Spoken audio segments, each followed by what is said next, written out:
प्रधानमंत्री नरेंद्र मोदी ने सोमवार को लोकसभा में कहा कि पश्चिम एशिया में युद्ध ने भारत के समक्ष कई अप्रत्याशित चुनौतियां खड़ी कर दी, लेकिन सरकार स्थिति से निपटने के लिए सजग और तत्पर है। हालांकि मोदी ने सदन में एक महत्वपूर्ण बात कही। उन्होंने ईरान युद्ध से देश पर पड़ रहे प्रभाव का जिक्र किया और कहा कि ये समय एकजुट रहने का है। लोकसभा में पहुंचे मोदी ने कहा कि ये पश्चिमी एशिया में चल रहे संघर्ष और भारत के लिए आई चुनौती पर बोलने के लिए यहाँ उपस्थित हैं। उन्होंने अपने संबोधन में कहा, पश्चिम एशिया में चल रहे युद्ध का प्रभाव लंबे समय तक रहने की आशंका है। एकजुट रहना होगा। कोरोना के समय भी एकजुट होकर सामना किया। उन्होंने सदन में दिए एक वक्तव्य में कहा कि सरकार ये सुनिश्चित कर रही है कि देश में पेट्रोल, डीजल और एलपीजी की कमी ना हो तथा देश के नागरिकों को परेशानी नहीं हो। पीएम मोदी ने कहा कि जब ऐसे संकट आते हैं तो कुछ तत्व इसका गलत फायदा उठाने की कोशिश करते हैं। कानून व्यवस्था को संभालने वाली टीम्स को अलर्ट रखा गया है। सभी तरीके से हमें तैयार और एकजुट रहना होगा। उन्होंने कहा कि सावधान, सतर्क रहना। कुछ गलत लोग झूठ फैलाने का प्रयास करेंगे।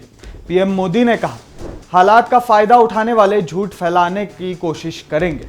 ऐसे लोगों को सफल नहीं होने देना है। कालाबाजारी और जमाखोरी करने वाले एक्टिव हो जाते हैं। ऐसे में इस पर ठोस कार्रवाई होनी चाहिए।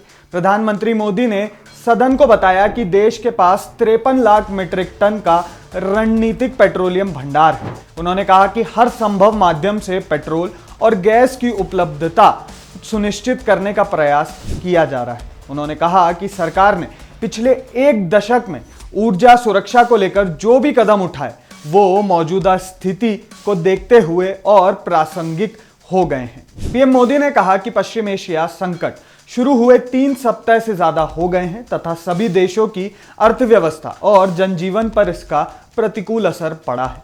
उन्होंने कहा कि इस युद्ध ने भारत के समक्ष अप्रत्याशित चुनौतियां खड़ी कर दी।